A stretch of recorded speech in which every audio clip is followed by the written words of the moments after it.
I'm going to show you how to get organized with files and folders in Windows 11. Stay until the end for a free bonus. I am showing you how to get organized with your files and folders on your desktop. First, I will show you how to create a folder in order to organize your files. So I'm going to use this empty space on the desktop. I'm going to right click and go to New and over to New Folder. So now I'm going to rename this folder. It's already highlighted blue, so I'm going to type in what I want it to be. Now I'm going to do scripts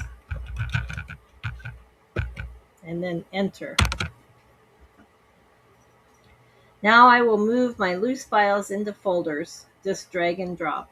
So here are my files of my scripts. I'm just going to drag and drop over to scripts. When you put it on top of it, make sure it says move to scripts. So these will all organize into that file.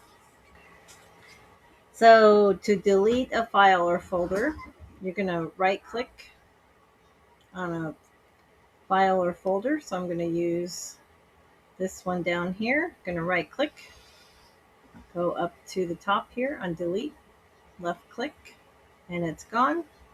Do the same thing for folders to delete those. And now you can organize your files and folders on the desktop to make sense to you. What I do is put all my personal folders and files on the left side and all my business ones on the right side. So I'm going to just move some of my thumbnails that I've put on my desktop over to thumbnails. So they go in here.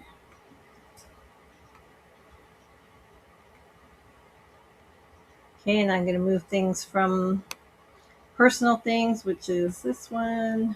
Business is this one. This is personal. I'll organize the rest of these later. So now you can organize your files into folders on your desktop in Windows 11 and delete the unwanted files and folders. Grab your free bonus. I've written the instructions in a free download for you. You'll find the link below this video in the first pinned comment. Just click it when you're ready. You can print it or save it to your computer. Thanks for visiting my channel. If you found this video helpful, please subscribe so you don't miss any more tutorials. And I teach simple tech, so if you'd like something else like iPhone tutorials or anything that's simple, let me know, or another Windows, let me know. Thanks for visiting. Have a great day.